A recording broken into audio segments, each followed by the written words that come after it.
Hey guys, here I am back again, making another baking video. Today we're doing brownies. Let's get to it, get your aprons on, and let's begin. To start off, let's grab some soap to wash our hands, because in my last video, a couple people pointed out, hey, you didn't wash your hands, Andrew. It's kind of gross. And it's like, no, I did, but I just didn't record myself. So here is me recording myself washing my hands for you.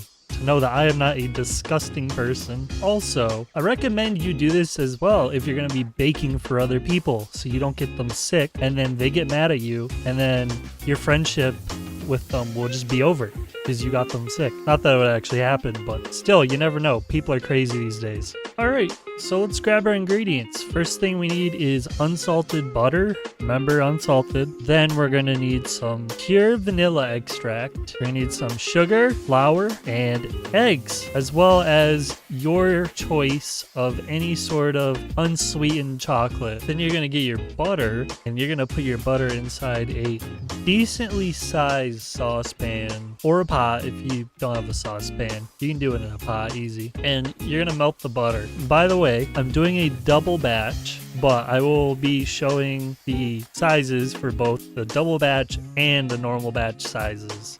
So don't worry. Once your butter is all melted, you're going to grab your chocolate and you're going to put it in. And you do the same exact thing with the butter. Just melt it. Make sure you're constantly stirring it and have it on a lower temperature. I suggest if you're going to be scared that you might burn it, melt it at the lowest temperature possible and just make sure you keep on stirring it.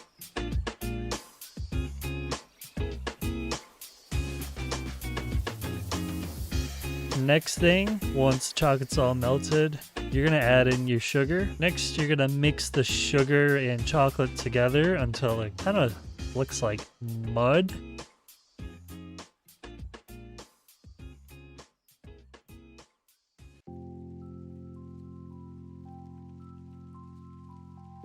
Next, what you're gonna do is you're gonna grab your eggs and a whisk, and you're gonna crack your eggs in there one at a time, and in between each egg, make sure to whisk it all the way in until you can't see the egg anymore, and then add the next one.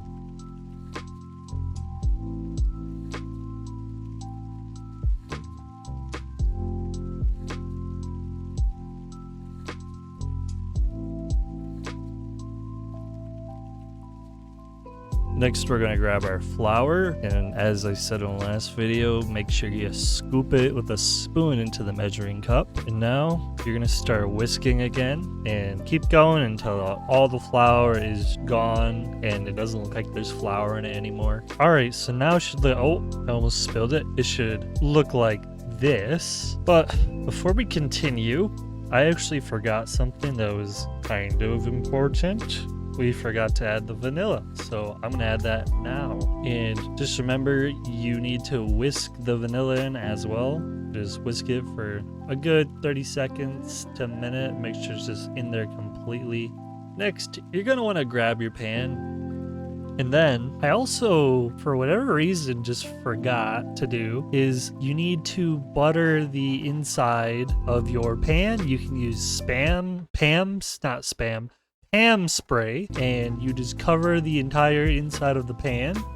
This will make it so your brownies do not stick to the pan because it is a horrible mess to clean up. But don't do what I did, where I grabbed a 20 by 14 sized pan. All you need is like literally a 13 by 9 inch pan, because otherwise your brownies will become super thin and then they won't bake right. Now once you have everything into your pan, spread it out as evenly as possible. You can use one of those fancy spatula things, the rubber ones.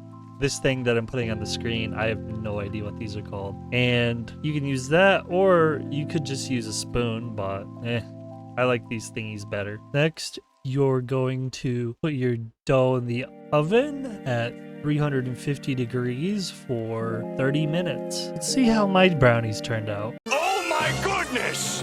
I did two things that were completely wrong. First thing, I used way too big of a pan for the amount I was making. Second thing, I baked my brownies for way too long, so they got incredibly dried out. Both those combined was a disaster. So what did I do? I readjusted the mount to the pan, and I remade the entire thing. And this time it turned out really well. It was almost, I mean almost as good as like those generic box brownie things you can buy at the store. They're still better because you just can't beat the chemicals they put in your stuff, you know, the stuff that'll probably shorten your lifespan. Anyways, if you made it this far, thank you for watching.